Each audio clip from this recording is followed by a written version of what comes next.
Well, ladies and gentlemen, my name is Vidy from the government member. Well, before I join to my rebuttal to my argument, I would love to give a rebuttal to the opposition of the side of the house.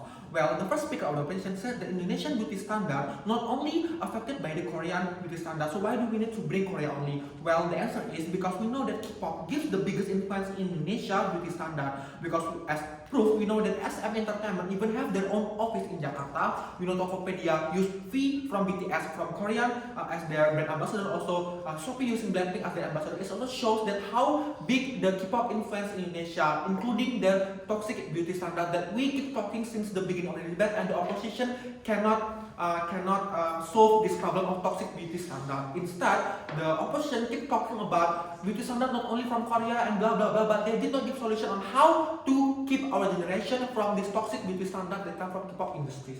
Well, and also she brings up Kim Kardashian as example that according to her, Kim also influenced our beauty standard. Yes, that's true, totally true. We claim that, but here's the thing is, we know that Kim Kardashian have actively promote and sells her makeup lines products that sells foundation not only for light skin people but also for dark skin people. Well, in another hand, just like what the first speaker said before, that K-pop shows diversity through their makeup line that women and men could wear makeup. My question is why Korean makeup brands such as Institut and Innisfree, etc. don't have foundation for dark skin people? Because we know according to the beauty standard, if you want to be pretty, you have to have light skin or fair skin. So where is the diversity like she claimed before?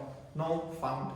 And also the second speaker of the opposition said about that our beauty standard not only come from K-pop's influence but also from the beauty pageant all around the world. Yes, we claim that, we totally claim that. But the thing is, we know that beauty standards such as Miss Universe, Miss Supranational, Miss International, they have people of color, they have black people as their pageant, as the member of the pageant. But in the Korean industry, we cannot find a single people of color, a single black people, a single not skinny idol there, which just shows why K-pop industry is giving us a very toxic beauty standard, ladies and gentlemen.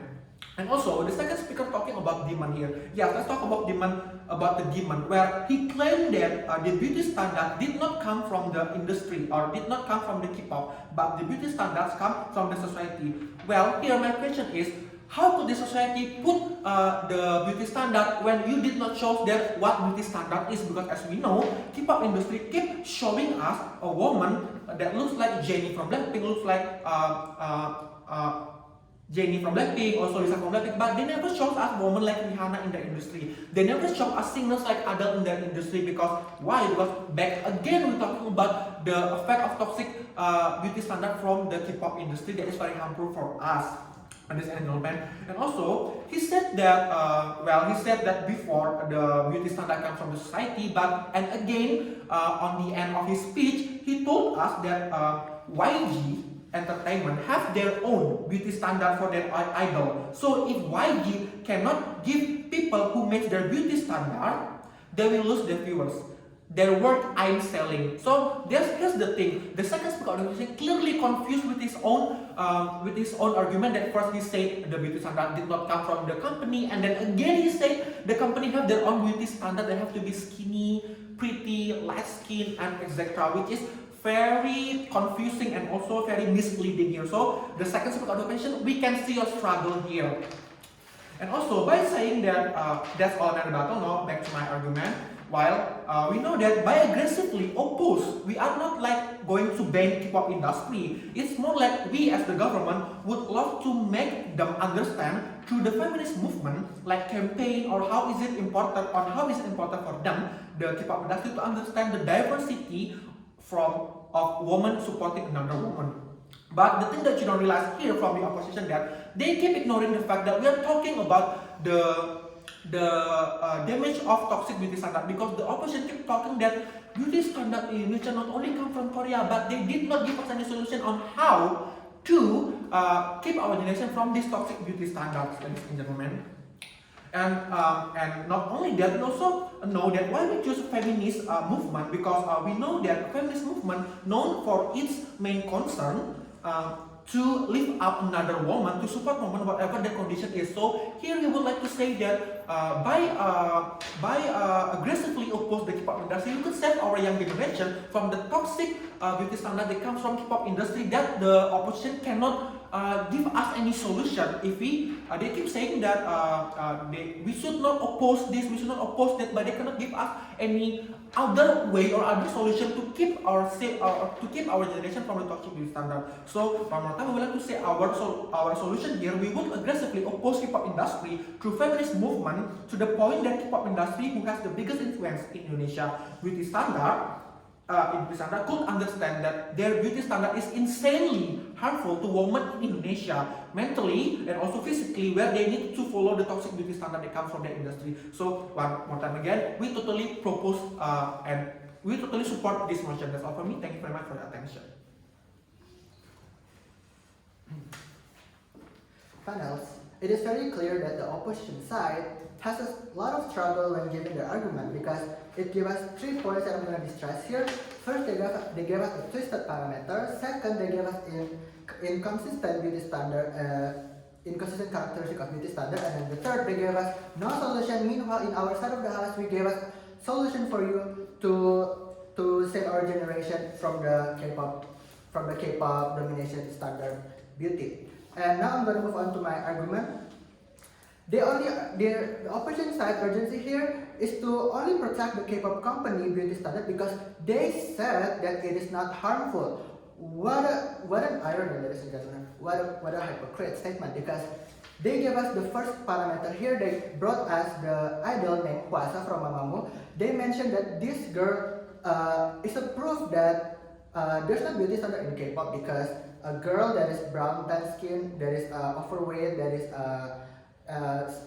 especially fat, can actually be in the K-pop industry. They give us the parameter, right? But then little did they know that last year on 2020, Hwasa just gave us released a single that is called Maria, and that single was interviewed by the journalist in Korea, and the idol itself, Hwasa told us that she made that song based on discrimination of the different beauty standard that she has because of her tan skin, because of her different ugly faces, because of the things that was being said by the society is not fulfilling the beauty standard. So it is a proof that discrimination is happening there. And the second argument about the inconsistent beauty standard that was set by the second speaker on the opposition side, he told us first that beauty standard came not from the K-pop company, but it was made